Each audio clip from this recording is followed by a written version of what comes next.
welcome back to my channel. Yeah, today is finally Monday and everybody dreads Monday, but let's get it started. But let me start by saying thank you for clicking on this video. My name is Daniel. I'll be your host, your guy in the chair. And today, since it's Monday, we're going to continuing with DharMann Mondays. This is Even None Kicks a student out. So, enjoy. Of what's expected of me. Of my value being calculated based on what stereotypes I can be. How many gender roles I can fill. As if my only purpose were to serve a man's will. I dated a boy once who was offended when I trampled on his chauvinism. He said to me, "It ain't cute the way you talk about feminism." Did you just say ain't? Yeah. Yes. Yes, Sister Janice. The correct word is isn't. Ain't is improper. But it's colloquial, it's how people talk, and I was describing what somebody was saying. It's sort of like that Olivia Gatwood poem where she talks about the women in Long Island and she really captures their voices. That's exactly what I'm trying to do with slam poetry. Slam poetry. We're not here to write slam poetry.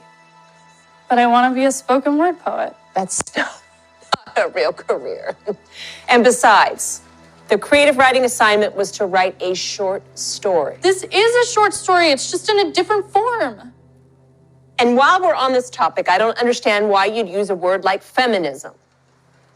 Because I'd like to express my opinions about how women are viewed and treated in this society. Well, we don't talk about that in this school. You keep those personal views for outside time. Seriously? This is ridiculous. Watch your tone, young lady. This is a creative writing class and you're telling me I can't write what I want? That is a load of crap. Vivian, Justice. If you want to be a spectacle in my class, then get up here and put your hands out now. Now.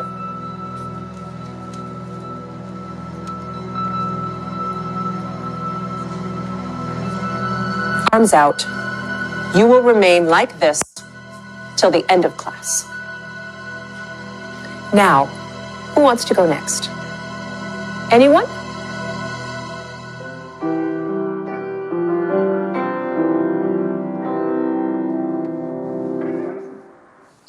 You may be seated.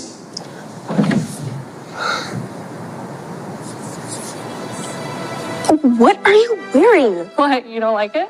It's against our school dress code. It'll be fine. We go to an all-girls school, and besides, I don't really understand the point of the rules anyway. What's that? Oh, these are flyers for a slam poetry open mic night. Oh, I don't think that's a good idea. I mean, if Sister Janice finds out, Come on, it'll be fine. What can she even do about it? Come with me.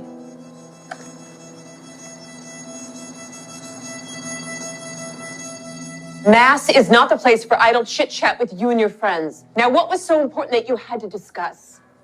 And what on earth are you wearing? This does not comply with the school dress code. The uniform is bland and boring, and this felt more like me. Well, you're not here to stand out, Vivian. This is school. And if you're going to be here, you need to play by the rules. And the rules don't work for me.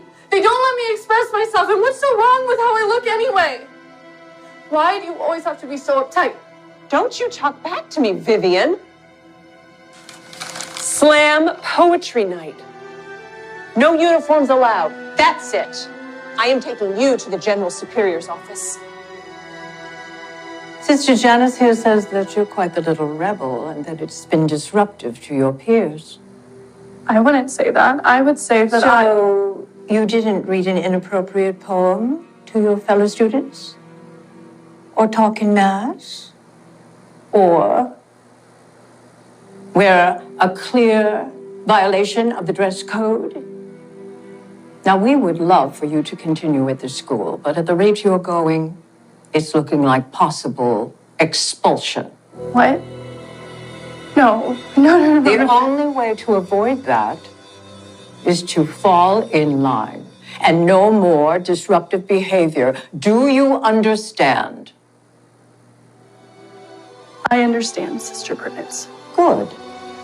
Now, is there anything that you wish to say to Sister Janice here? I'm sorry for my behavior. Sister Janice. Thank you, Vivian. Good.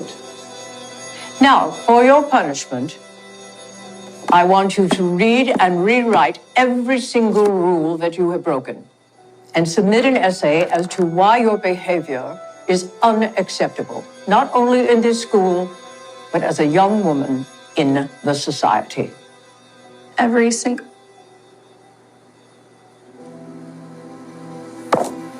Yes, Sister Prudence. Good. Now, if I am to allow you to remain in our school, you must promise me that this is an isolated incident and it will never happen again. I promise. Wow, isn't this so awesome? I still don't think this is a good idea, especially what after Sister Prudence said to you. Are you okay? Oh, yeah, hand cramp. Have you ever noticed how long that rule book is? This is such a cool event, and it's so nice to wear regular clothes instead of our uniforms. Yeah, I'm glad we came. I mean, we almost went to the wrong location, though, because you changed it the last second. Oh, it's because the nuns saw the flyers. I just didn't want to have any sisters showing up. Wait, I thought you said that the school didn't have a problem with us doing this. Oh, no. It'll be fine. It'll be fine. Okay. You lied to them? It's for the greater good. All right, everybody, let's get this party started. Welcome to our very first slam poetry open mic night. I'm just so excited for a really awesome night of saying how we really feel. Sometimes it feels like I'm drowning when I'm breathing. Probably because I feel like I'm constantly suffocating from what this school is feeding. Like, be proper, be quiet, don't slouch, refrain from adding color to your blouse. As if I were meant to be silenced, as if I were only meant to be seen, a perfect soldier in your patriarchal dream. Sister, tell me my sins. Tell me about how my existence is offensive.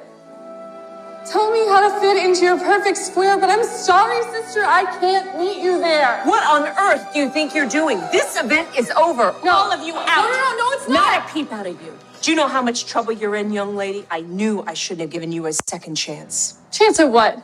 To express myself? I feel like you want me to be this different person, but I just can't do that. You can't make a square peg fit into a round hole no matter how hard you try to force it. And I'm not the only square peg in this school. I have talked to other girls. Well, I'm not going to be speaking to anyone else. I will be disciplining them. Just wait till Sister Prudence finds out. What's she gonna do? Expel me? No need. I'm leaving. What's that supposed to mean? I'm dropping out. Oh, and what? Live on the streets? I'll make it work with my writing. You know what's going to happen? You're going to come back here crying, telling us how much you've ruined your life and how sorry you are. That is what's going to happen. Whatever you need to sleep at night, sister. Take care. Vivian's had enough with being told to be someone she's not. She decides to drop out and follow her own path in life. When she gets home, she hopes her parents will be understanding. But as expected, they're so disappointed in her. Even though she can't help but feel like she's let everyone down, instead of being sad about it, she pours her emotion into writing. She stays up late nights writing poem after poem, creating her best work yet. Vivian starts going to open mics to perform her poems, and the audience love how relatable she is. They encourage her to keep going. Some of them even film her, so inspired by what she has to say. Over time, some of Vivian's clips start to go viral. She can't believe it. She ends up growing a loyal following, and lots of fans reach out to her about how much they're inspired by her work. Eventually, Vivian publishes her own book, which ends up being a New York Times bestseller. Her career takes off more than she could have imagined, and she's inspiring other girls just like her. And then one day, Vivian decides to come back to her old school to pay someone a visit. I don't call this creative writing. Next time, you should know better than to submit a poem instead of writing an essay. Just go.